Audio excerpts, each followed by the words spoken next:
The Elephant's Child, based on a story by Rudyard Kipling. What unusual features do elephants have? How do they use these features?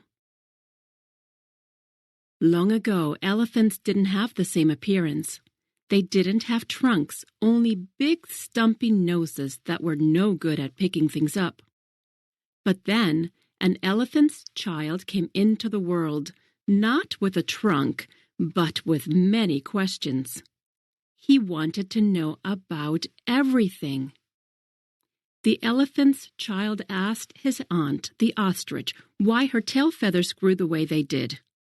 He asked his very tall uncle, the giraffe, what made the spots on his skin. The elephant's curiosity drove his animal family crazy. They were tired of his questions. On a day of celebration, with all his neighbors around, the elephant's child asked a new question. What does the crocodile eat for dinner?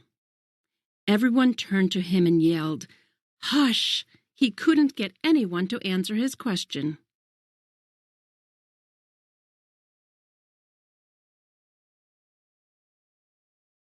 The curious little elephant found his friend Cola Bird and told him that his family hushed him up when he asked what the crocodile ate for dinner.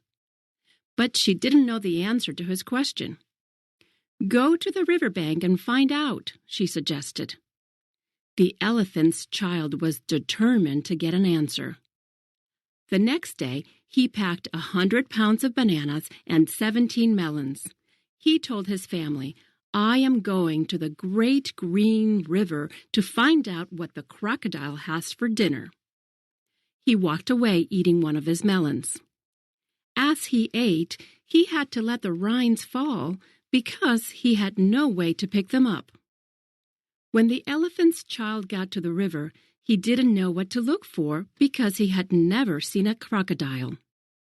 He came upon a snake resting on a rock and asked, Have you seen a crocodile in these parts? The snake just shook its head. But the elephant's child refused to give up and asked the next animal he saw. This animal winked at him and whispered, Come here, little one, for I am the crocodile. The elephant's child was delighted.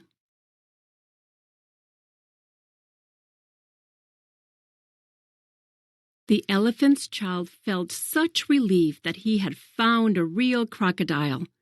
But just as he asked his new friend what he ate for dinner, the crocodile caught him by the nose and started tugging.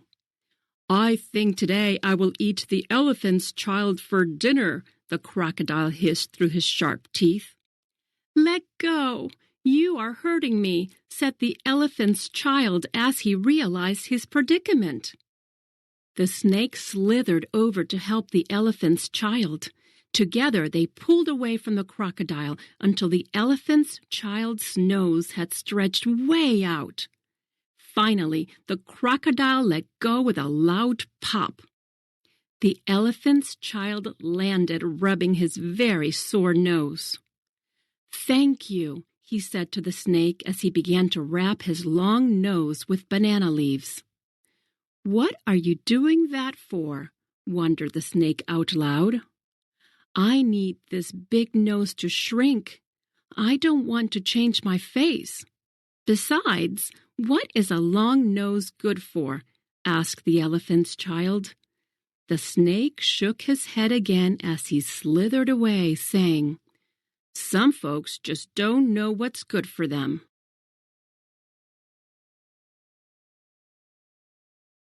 The banana leaves did not help Elephant's child's nose to become short again. As he sat and sadly rubbed his new long nose, he heard a fly buzz around his head and saw it land on his shoulder. Before he knew it, the elephant's child swatted the fly with the end of his nose. That's when it hit him. Maybe his nose was good for something after all. The elephant's child raced home to his family. Of course, he stopped to pick fruit, to cool off with water, and to shoo away a few more bugs, all using his new nose. He even picked up the melon rinds he had left behind. When he finally got home, he couldn't wait to show his family what his nose could do. At first, they couldn't believe their ears, but then he showed them all of the amazing things a trunk could do. Now the elephants had a question for the elephant's child. How can we get new long noses? Soon enough, they were all off to meet the crocodile by the river to get their own noses pulled.